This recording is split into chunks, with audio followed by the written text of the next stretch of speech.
Pak Ahok, soal pro kontra kebijakan Anda, ya, saya mencoba melihat dari sudut negatifnya aja, bahwa kebijakan-kebijakan Anda ini kemudian dituding tidak pro rakyat, pro orang kecil. Salah satu diantaranya adalah soal PKL. Lepas dari Anda sudah gusur-gusur, kita bisa lihat ada orang-orang yang nangis, yang sedih ya, tapi kelihatannya tetap aja digusur. Juga Anda mengancam akan memenjarakan PKL-PKL yang masih ngotot juga melanggar perda. Apa yang mendasari sikap Anda ini? Pertama saya koreksi dulu, data Anda kurang lengkap gitu sebetulnya. Lengkapnya bagaimana? Jadi lengkap itu kita bukan gusur, kita tempatkan tempat yang pas. Kalau dibilang langgar perda enggak juga. Perda kita mengatakan tidak boleh jualan di taman dan di trotoar. Saya katakan boleh, asal kamu nggak nutupin saluran, nggak nutupin lalu lintas. Makanya sekarang saya perintahkan kalau desain halte Transjakarta, atasnya mesti buat PKL.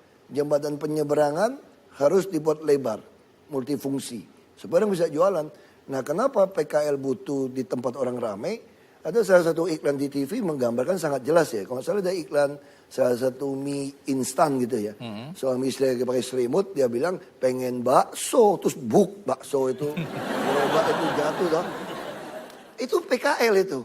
Jadi PKL selalu berusaha mendekatkan diri kepada orang ramai. Maka kita harus ciptakan. Sekarang berapa PKL yang kita bantu? Kita nanti di Jalan Cengkeh kita akan bangun untuk PKL. Dia hanya bayar 4.000 per hari. Nah kenapa saya maksa PKL membuat kartu untuk dagang? Kalau dia setia membayar 4.000 per hari, 120.000 per bulan. Berarti saya bisa memberikan dia pinjaman 5 juta sampai 10 juta. Nah sekarang kita bandingkan PKL dengan membayar preman. Bisa katakanlah jualan di satu jalan, jual martabak gitu ya. 2 kali 2 meter, 4 meter persegi. Preman pertama minta lapak 20.000. Ini bukan semalam loh. Dari mau menjelang maghrib sampai tengah malam. Berarti ya sepertiga hari. Lalu datang oknum kelurahan, pasang listrik, tarik listrik 20.000. Udah 40. Oknum kebersihan datang, bilang kebersihan 20.000, 60.000. Artinya si PKL ini menyewa sepertiga hari 15.000 per meter persegi. Kalau kali 30 hari 450.000. Coba tanya sewa di mall berapa per meter? Paling 200.000, 150.000. Kenapa PKL nggak mau nyewa ke mall? Karena mall minta bayar 1 tahun 2 tahun di muka. Lalu kita punya PD Pasar Jaya 157 lokasi. Rata-rata dikerjasamakan dengan pengembang swasta. Berapa sewanya? 500 rupiah per hari per meter aja sebetulnya Pasar Jaya. Tapi begitu kerjasama sama pengembang, diminta bayar 20 tahun di muka. Ya udah kegusur keluar dia. Makanya kita sekarang lagi menyiapkan tempat dagang buat mereka termasuk modal kerja. Kita menyiapkan dari pemerintah pusat KUR 9%. Kami 12%, 1% per bulan. Kita siapin 1 triliun untuk biayain 100.000 PKL. Yang terkumpul berapa? Cuma 20.000. Mereka nggak mau kumpul. Kenapa yang suka ribut itu apa? Yang nyewain lapak yang ribut. Atas nama paguyupan, atas nama persatuan macam-macam kan. Nah itu yang aku marahin gitu loh. Kamu kalau jual-jual lapak aja gue penjarain lu. Bukan PKL yang kita marahin sebetulnya. Oh, ya cukup jelas ya.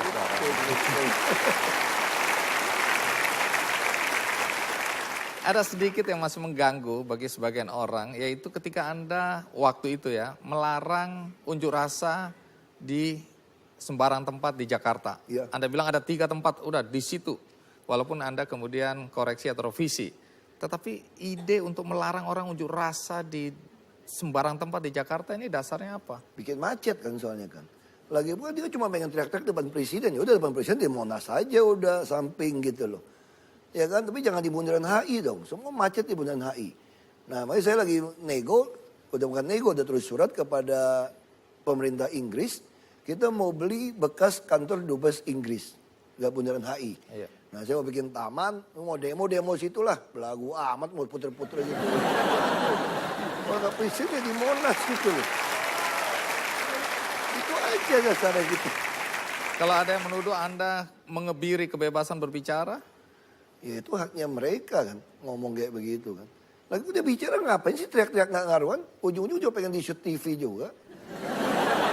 Demo juga puter-puter dangdut, aku suka ketemu mereka kan, dangdut lu ganti-ganti musiknya, biar gue dengerin nikmatin juga kan. Baik-baik aja kok mereka. Nah, juga pernyataan Anda kalau mau cepat benahi Jakarta, bakar aja separuh kota. Bukan, saya nggak ngomong kalimat itu. Sebetulnya gini. Jadi artinya saya ngarang ini. Enggak. Soal bakar benar. Orang itu kan suka sok pengamat, apa macam-macam. Bapak tahu nggak Pak, ini langgar peruntukan, ini langgar semua, ini langgar semua. Saya bilang Jakarta tuh langgar semua. Bapak kalau berani beresin dong, kalau beresin bakar aja setengahnya saya bilang. Itu kalimatnya itu. Konteksnya itu. Ya iya, gimana? Masih pelan-pelan dong beresin. Lu kira mau bangun Roma dibakar kayak Kaisar Nero. Soalnya kata dulu. bakar itu sensitif sekali karena zaman dulu pemukiman kumuh. Zaman Kaisar Roma dulu. Dibakar. Ya, periode sebelum Anda. Kalau ada pemukiman kumuh yang mau digusur dan sulit, cara paling mudah dibakar kemudian diusir pergi, nggak lama kemudian mall berdiri. Kalau kita kan beda. Bedanya apa? Kita dorong semua bangunin apartemen bos. Kasih mereka.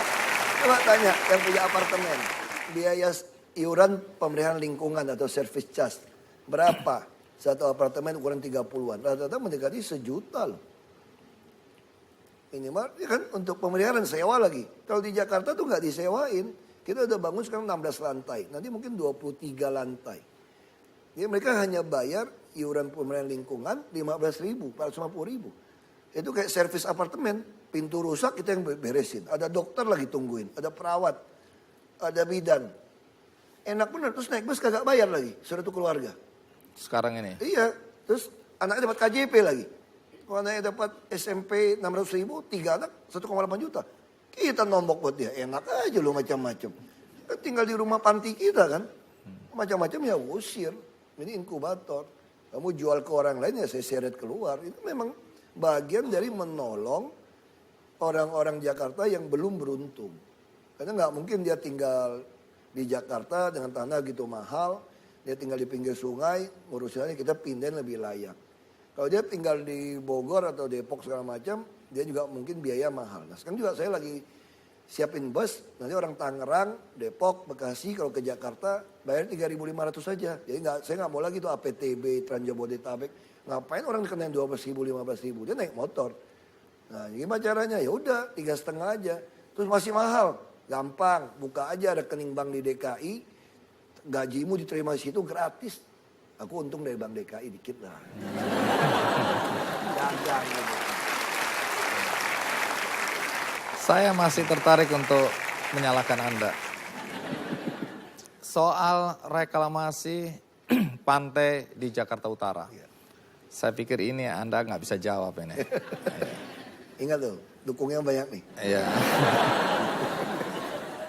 Banyak orang menganggap ini keputusan yang pro orang-orang kaya. Karena reklamasi itu untuk membangun perumahan. Nelayan tersingkir, warga masyarakat di sana menjadi susah hidupnya gara-gara kebijakan atau keputusan Anda memberi izin reklamasi. Tolong dijelaskan. Itu reklamasi nggak nyingkirkan nelayan sama sekali. Itu kan laut yang memang kotor. Jadi cara reklamasi dibuat pulau dan jaraknya masing-masing pulau itu ada alur 300 meter. Jadi kapal tidak bisa lewat. Terus apa yang dilakukan? Semua hasil reklamasi itu 100% sertifikat atas nama DKI. Lalu 40 sekian persen yang bisa dijual, 5% gross juga milik DKI. Dan sekarang malah yang tanah yang bisa dia jual, 15% dari NJOP harus dipakai ngembangun untuk DKI. Jadi salahnya di mana? Lagi pula izin ini yang keluarkan bukan saya Pak. Itu Pak Harto yang keluarin tahun 95. Orang itu suka salah. Ini 17 pulau itu dia keluarkan dari tahun 95. Waktu dia pengen minta izin-izin yang lain, saya justru memperjuangkan supaya keuntungan buat DKI lebih banyak. Itu salahnya di mana? Saya juga nggak ngerti. Merusak lingkungan. Merusak lingkungan Amdalnya apa? nggak beres. Orang lingkungan kita udah kotor jorok begitu kok. Nelayan yang tadinya cari ikan di situ nggak bisa Nggak ada lagi yang cari ikan di situ. Pingsan makan logam berat begitu. Kalau langsung 300 meter udah ketemu ikan, udah kaya orang Jakarta kayak di Belitung itu langsung mukat dapat ikan. Ya apa yang mau dipukat? Sampah sih ya Jakarta. Jadi Anda tetap menganggap atau yakin bahwa keputusan Anda itu benar? Kan mereka udah gugat. Saya bilang kalau kalian bisa gugat, batalin, saya demen nih. Kenapa kalau bisa dibatalin 17 pulau aku caplok pakai BUMD aja, kaya saya. DKI yang kaya gitu loh. Jadi tapi kalau saya batalin saya bisa digugat. Makanya saya ngarep kalau yang gugat ya dah. Mudah-mudahan dibatalin deh. Lumayan kalau batalin 17 pulau saya ambil buat Pemda DKI. Bayangin aja kita nguruknya paling 10 juta kok. Jualnya 20 juta kan lumayan untung kira-kira gitu kan. Kita berdagang-dagang aja. Baik, nanti saya masih tetap mencari-cari kesalahan Anda. Tapi kita rehat sejenak, ikuti terus Kick Andy. Dan DPRD semua tahu tuh. Pada kunjungan kerja berapa kali. Sekarangnya pura-pura ributin bir sama gue.